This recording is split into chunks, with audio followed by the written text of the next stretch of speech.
Sun next ആപ്പിലൂടെ നിങ്ങളുടെ ഇഷ്ടപരമ്പരകൾ സംപ്രേക്ഷണ ശേഷം തികച്ചും സൗജന്യമായി കാണൂ.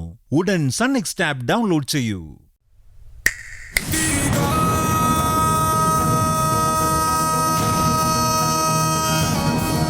എന്നെ പിന്തുടരുന്ന പരിപാടി ഇതോടെ നിർത്തിക്കൂ. അല്ലെങ്കിൽ അത് നല്ല വഴിക്ക് അവസാനിക്കില്ല.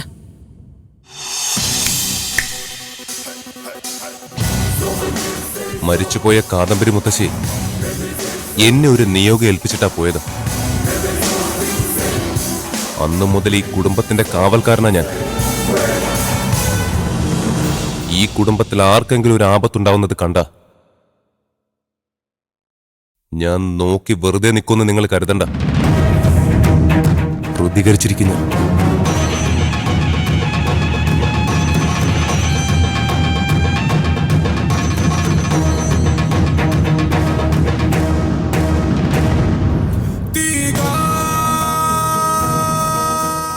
ഇല്ല, പ്രതികരിക്കില്ല. പ്രതികരിക്കാൻ പറ്റാത്ത ഒരു സാഹചര്യത്തിലേക്ക് നിന്നെ ഞാൻ കൊണ്ടെത്തിച്ചിരിക്കും. നോക്കിക്കോ.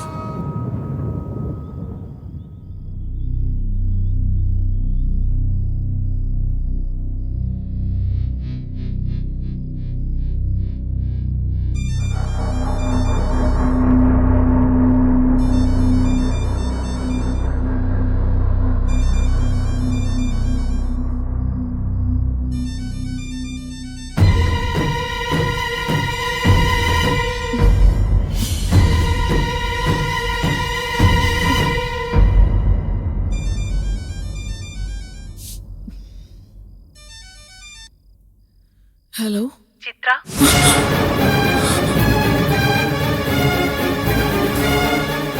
ഹലോ ചിത്ര. ആരാ ഇത്? പറയാൻ ഒരുപാടുണ്ട്. അതിനാ ഞാൻ നിന്നെ കാണാൻ വന്നത്. കാണാനോ? അതെ, ആരെ അറിയിക്കണ്ട. നീ പുറത്തേക്ക് ഇറങ്ങി വാ, നമുക്കല്പം സംസാരിക്കാനുണ്ട്. ഇല്ല, ഞാൻ വരില്ല. ആരാ നിങ്ങള്? ഞാനെന്തിനാ ഈ രാത്രിയിൽ പുറത്തേക്ക് ഇറങ്ങി വരുന്നത്? ചിറ്റൂര് നിന്ന് ഇത്രയും ദൂരം നിന്നെ കാണാൻ വേണ്ടി മാത്രം വന്നതല്ല.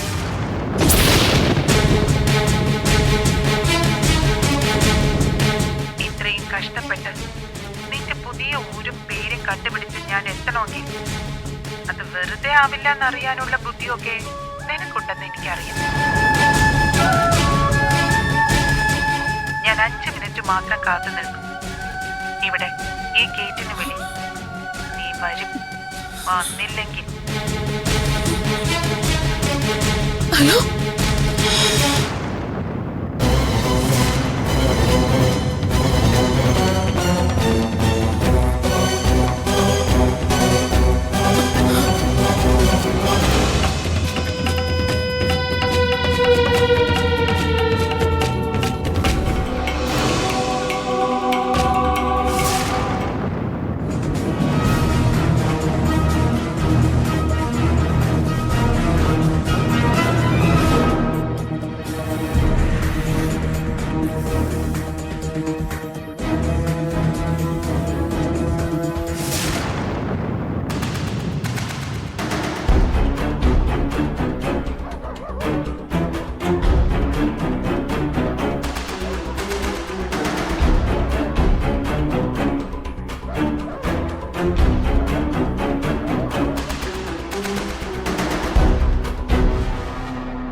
എന്തുപറ്റി വേണം? പുറത്തൊരാളൊന്ന് കാത്തു നിൽപ്പുണ്ട്. ഗേറ്റ് തുറക്ക്.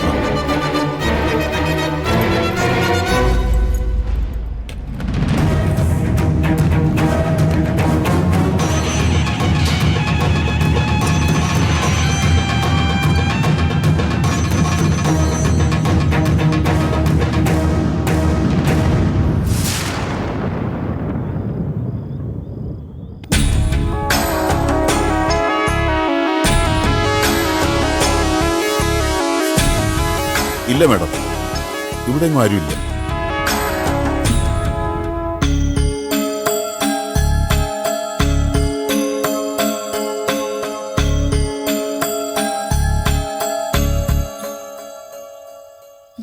ശരി, ഗേറ്റ് അടിച്ചോളൂ. ശരി മാഡം, ശരി.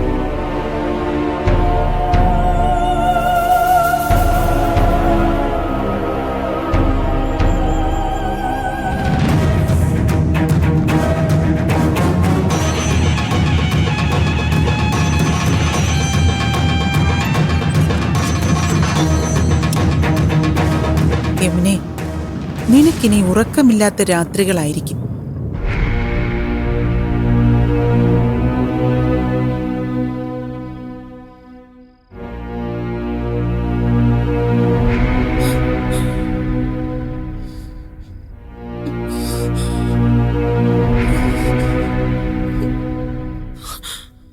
അവളുടെ പേരെന്തായിരുന്നു എന്നറിയോ? ചിത്ര.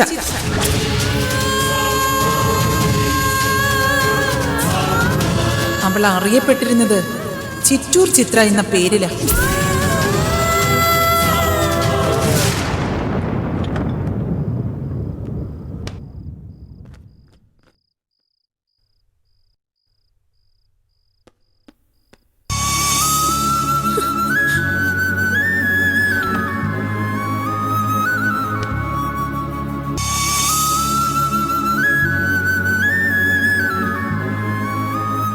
അമ്മേ,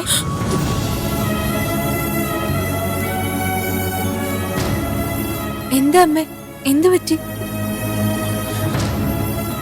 അമ്മ എന്താ ഈ സമയത്ത് ഇവിടെ വന്നിരിക്കുന്നത്?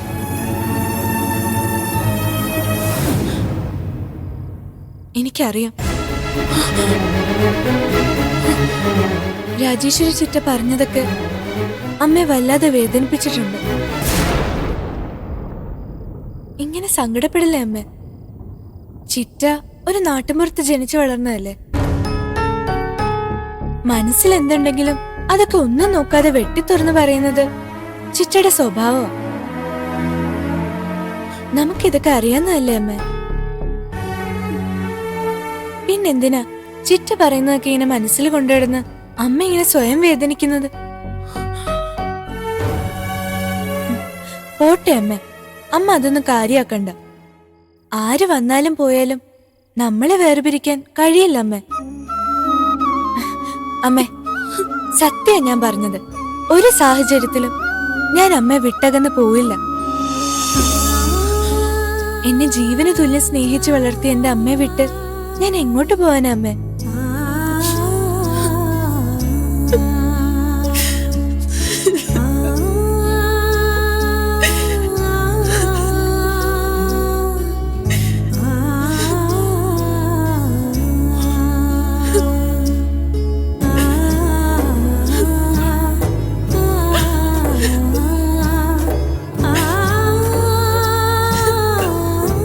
മോന്റെ കല്യാണം കഴിഞ്ഞു ഭാഗ്യലക്ഷ്മി? ഇല്ല. എന്താ നോക്കുന്നില്ലേ? നോക്കുന്നുണ്ട്, പക്ഷേ അവന്റെ നിലയ്ക്കും വിലയ്ക്കും ഒത്തൊരു പെണ്ണിനെ തന്നെ കിട്ടണ്ടേ റാണി? ആ, അത് വേണം. അല്ല, അവന് ജോലി എന്താ? അവനെ വലിയ ടെക്നോളജിസ്റ്റാ. എന്നുവെച്ചാ പെൺകുട്ടികളുടെ സുരക്ഷയെ മുൻനിർത്തി അവൻ വലിയ വലിയ ആപ്പൊക്കെ ഡിസൈൻ ചെയ്യുന്നുണ്ട്.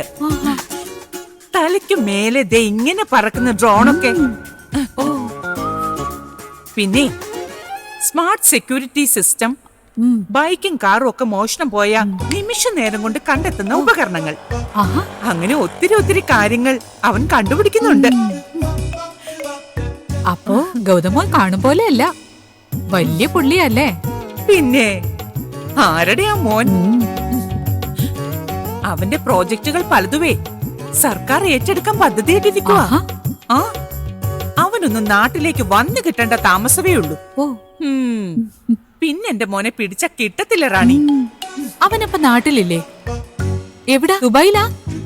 ഏയ്, ഞങ്ങളുടെ ഒറ്റ മോനാ. അത്ര ദൂരം ഒന്നും ഞങ്ങൾ അവനെ വിടത്തില്ല. ഇതിപ്പോ ഹൈദരാബാദിലെ ഏതോ ഒരു വലിയ കമ്പനി അവരുടെ ഏതോ പ്രോജക്റ്റിന്റെ ആവശ്യത്തിന് കൊത്തിക്കൊണ്ടു പോയിരിക്കുവാ.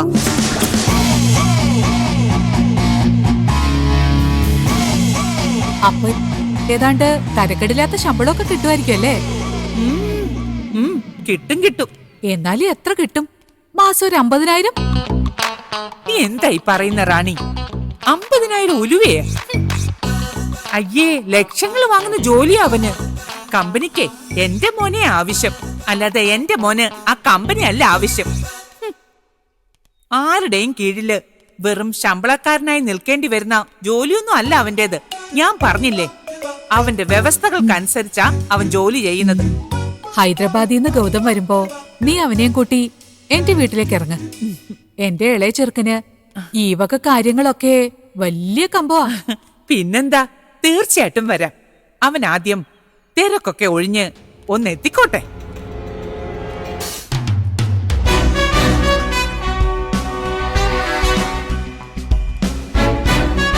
ഭാഗ്യലക്ഷ്മി നിന്നെ ദേ, നിന്റെ മോനെ പോലെ ഒരു പയ്യൻ. അവൻ എങ്ങനെയാ ഇവിടെ? അല്ല, ഹൈദരാബാദിൽ നിന്ന് മോൻ വന്നിട്ട് നീ അറിഞ്ഞില്ലേ?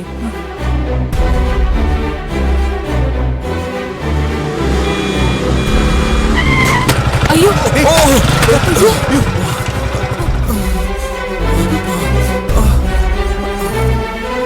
എടോ, താൻ എവിടെ നോക്കിയാണ് വണ്ടി പിടിച്ച്? തൊട്ട് മുന്നിൽ ഒരാള് നിന്നിട്ട് താൻ കണ്ടില്ലേ?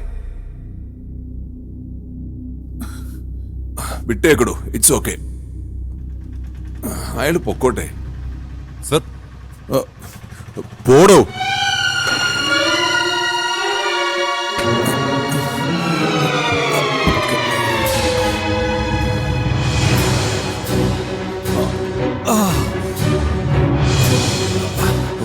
താൻ എന്തായി കാണിക്കുന്നേ? സർ, കാല് ചിലപ്പോ മുറിഞ്ഞാണ് സർ. നമുക്ക് ഷൂസ് ഊരി നോക്കാം സർ. വേണ്ട, ഞാൻ ഒരിക്കോളാം. സർ, എന്നെ വെറും ഒരു ശമ്പളക്കാരനായിട്ട് മാത്രം കാണരുത്. പതുക്കെ. ഇതാണോ ഹൈദരാബാദിൽ വലിയ ജോലിയാണെന്ന് നീ പറഞ്ഞത്?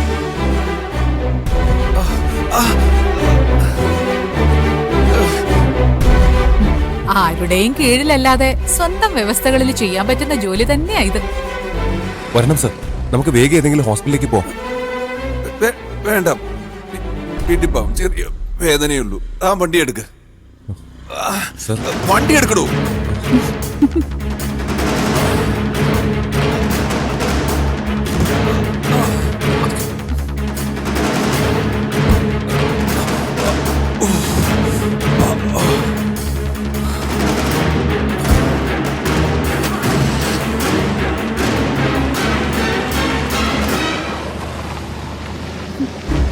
ഈ ഡ്രൈവർ പണിക്കാണോ നിന്റെ മോന് ലക്ഷങ്ങൾ ശമ്പളം കിട്ടുമെന്ന് പറഞ്ഞത്?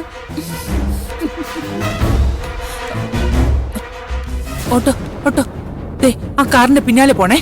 ആ,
അയ്യോ അച്ഛ,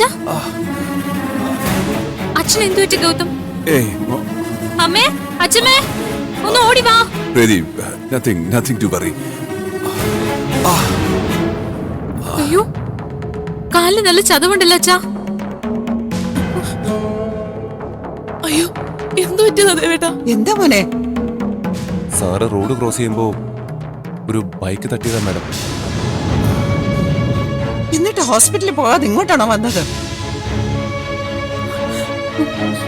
ഹോസ്പിറ്റലിൽ പോവാൻ ദേവേട്ടാ. വേണ്ടേ മോനെ, അതിന്റെ ആവശ്യമൊന്നുമില്ല. നിങ്ങളിങ്ങനെ ടെൻഷൻ ആവാതിരിക്കേ. I am all right.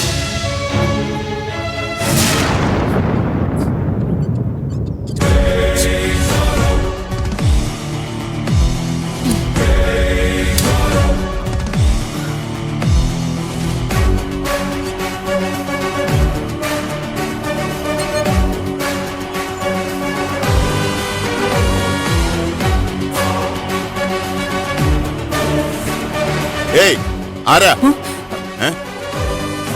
നിക്കണം. നിങ്ങൾ എങ്ങോട്ടായി പോണേ? എന്താ? അങ്ങനെ അകത്തോട്ട് പോകാൻ പറ്റില്ല. നിങ്ങൾക്ക് ആരെയാ കാണേണ്ടത്? എന്താ കാര്യം? കാര്യം എന്താണെങ്കിലും അത് നിങ്ങളോട് പറയേണ്ട ആവശ്യമില്ല. പറയാനുള്ളത് ഞാൻ അവനോട് പറഞ്ഞോളാം. സാറിനെ കയറി അവനെന്ന് വിളിക്കുന്നു. സാറോ? ഉള്ളിൽ വല്ല പൊട്ടലോ മറ്റോ ഉണ്ടോന്ന് ഹോസ്പിറ്റലിൽ പോവാതിരുന്ന എങ്ങനെ അറിയാനാ? ഒന്നും ഉണ്ടാവില്ല.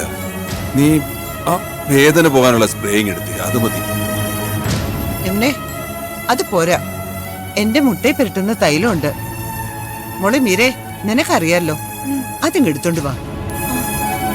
വേണ്ട.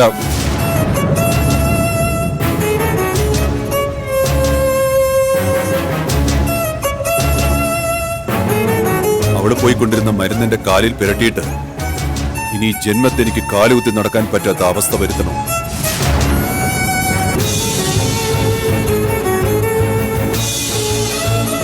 എവിടെ ഇരിക്കുന്നെന്ന് പറയാച്ചുമ്മേ, ഞാൻ എടുത്തോണ്ട് വരാം. എന്റെ മുറിയിലെ ഷെൽഫിൽ ഇരിപ്പുണ്ട്.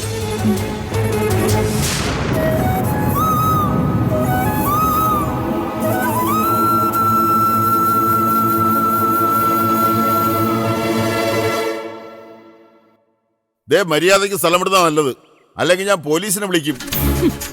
താൻ പോലീസിനെ അല്ല, പട്ടാളത്തെ വിളിച്ചാലും അവനെ കാണാതെ ഞാൻ ഇവിടുന്ന് പോകുന്ന പ്രശ്നമില്ല. പിന്നെയും സാറിനെ അങ്ങനെ വിളിക്കരുതെന്ന് മലയാളത്തിലല്ലേ ഞാൻ നിങ്ങളോട് പറഞ്ഞത്? അയ്യടാ സാറോ? അത് നിങ്ങൾക്ക്. ഇത്രയും കാലം അവൻ എന്തൊക്കെ നുണയായി എന്നോട് പറഞ്ഞെന്നറിയാവോ? ഈ വീട്ടിൽ അവൻ എന്തോന്നാ കാര്യമെന്ന് എനിക്ക് അറിയണം.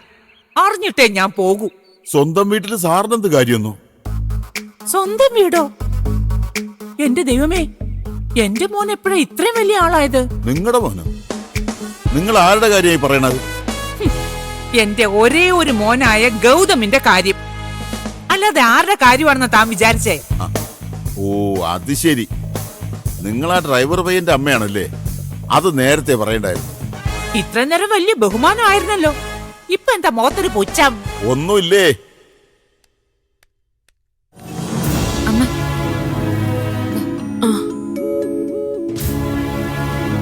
മാഡം, ഞാൻ ചെയ്യാം. അയ്യോ വേണ്ട മോനെ, ഞാൻ ചെയ്യാം. തൈലം വെറുതെ കയ്യിലെ ഷർട്ടിലൊന്നും ആക്കണ്ട. അതെ, തുണിയിലായാൽ പിന്നെ പോകാൻ വലിയ പാടാ. ഒരു ഷർട്ടാണോ കാര്യം? ഇങ്ങ് തരണം മാഡം. ഞാനിത് നന്നായിട്ട് ഒഴിഞ്ഞു കൊടുക്കാം. വേദന മാറട്ടെ, തരണം.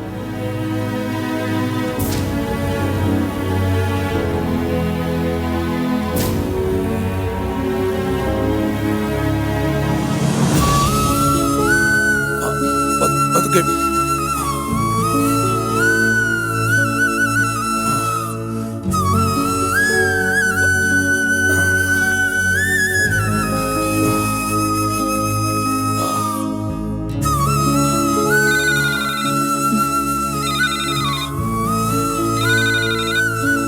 എടുക്ക് മോളെ.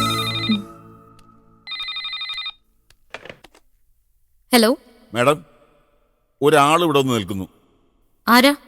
ഗൗതമന്റെ അമ്മയെന്നാ പറയുന്നത്.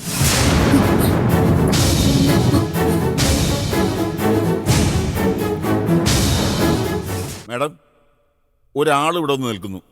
ആരാ? ഗൗതമന്റെ അമ്മയെന്നാ പറയുന്നത്.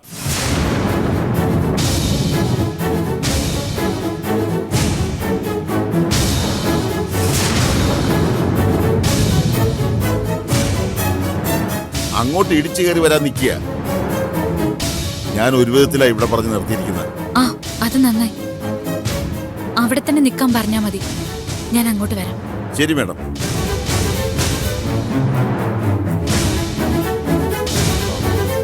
ഇപ്പൊ വേദനയുണ്ടോ സാർ? ഒരു ഇത്തിരി, സാരമില്ല. പ്രീതിമോൾ എങ്ങോട്ട് പോകുന്നു?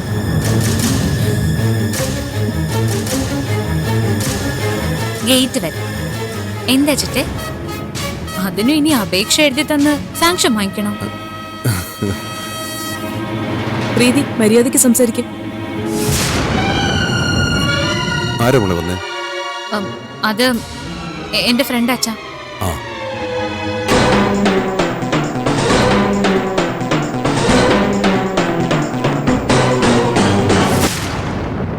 ഇവിടെ തന്നെ നിന്നാ മതിയെന്നോ? എന്ന് ആര് പറഞ്ഞു? ചെറിയ മേഡം. ഏത് മേടമായാലും ശരി, എന്നെ തടയാനായിട്ടില്ലെന്ന് പറഞ്ഞേര്. നേരത്തെ അകത്തേക്ക് കയറിപ്പോയത് എന്റെ മകനാണെങ്കിൽ ഞാൻ അവനെ ചെന്ന് കണ്ടിരിക്കും.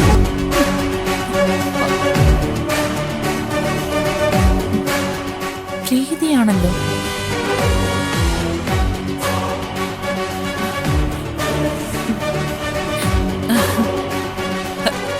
നീ എന്താ ഇവിടെ? ഇത് എന്റെ വീട് ആന്റി. ഓ ഓ, അപ്പൊ അങ്ങനെയാണ് കാര്യങ്ങളുടെ കിടപ്പ്. നീ ആ വീട്ടിൽ പോലും വരാൻ വിടാതെ എന്റെ മോനെ തടഞ്ഞു വെച്ചിരിക്കുന്നത് അല്ലേ? അയ്യോ അല്ല ആന്റി, സത്യമായിട്ടല്ല. ഗൗതമിനെ അച്ഛനാ ജോലിക്ക് അപ്പോയിന്റ് ചെയ്തിരിക്കുന്നത്. അവന്റെ കാര്യത്തിൽ ആരും പറയുന്നത് എനിക്കിനി കേൾക്കണ്ട. എനിക്ക് അവനോട് നേരിട്ട് സംസാരിച്ചാ മതി. എനിക്ക് ചോദിക്കാനുള്ളതിനൊക്കെ അവൻ സമാധാനം പറഞ്ഞേ പറ്റൂ. നീ ചെന്ന് അവനോട് ഇങ്ങോട്ട് വരാൻ പറ. ആ, അല്ലെങ്കിൽ വേണ്ട, ഞാൻ അങ്ങോട്ട് ചെന്ന് കണ്ടോളാം. അയ്യോ ആന്റി, വേണ്ട, അങ്ങോട്ട് പോവല്ലേ. അതെന്താ? അല്ല, പോയാലും ഇപ്പൊ ഗൗതമിനെ കാണാനോ സംസാരിക്കാനോ ഒന്നും പറ്റില്ല, അതുകൊണ്ടാ. ഓരോ ന്യായം പറഞ്ഞ് എന്റെ മോനെ കാണിക്കാതിരിക്കാൻ നോക്കാണല്ലേ? അല്ല ആന്റി, എന്റെ മോനെ എന്റെ അടുത്ത് അകറ്റിയിട്ട് നിനക്ക് എന്ത് കിട്ടാനാ മോളെ? അങ്ങനെ അല്ല ആന്റി. എന്റെ അച്ഛന്റെ കാലിലൊരു ബൈക്ക് തട്ടി, നല്ല നീരും വേദനയൊക്കെ ഉണ്ട്. എല്ലാരും അതിന്റെ ടെൻഷനിലാ. പിന്നെ ഗൗതം അച്ഛന്റെ കാലിൽ തൈലിട്ട് തടവിക്കൊണ്ടിരിക്കുക. അപ്പൊ അതാണല്ലേ നിന്റെ അച്ഛൻ മഹാദേവൻ? എന്റെ മോന്റെ വിദ്യാഭ്യാസ യോഗ്യത എന്താണെന്ന് നിനക്കറിയോ? അയ്യോ, ഗൗതമിന്റെ അമ്മ. അവൻ എത്ര കഴിവുള്ള പയ്യനാണെന്നും ഏത് നിലയിൽ എത്തേണ്ടവനാണെന്നും നിനക്കറിയുവോ? അവനെ കൊണ്ടുവന്നിങ്ങനെ നിങ്ങളുടെ വീട്ടുവേല ചെയ്യിക്കാനുള്ള യോഗ്യതയെ നിന്റെ അച്ഛൻ കണ്ടുള്ളോ? നിന്റെ അച്ഛന്റെ ചെരുപ്പെടുക്കാനും കാല് തടവാനുമല്ല ഞാൻ എന്റെ മോനെ പഠിപ്പിച്ച് വലുതാക്കിയത്. അക്കാര്യം മഹാദേവനോട് പറയാൻ നിനക്ക് ധൈര്യമില്ലെങ്കിൽ ഞാൻ പറഞ്ഞോളാം. എനിക്കാരെയും പേടിയില്ല. എനിക്ക് എന്റെ മോന്റെ ഭാവിയാണ് വലുത്.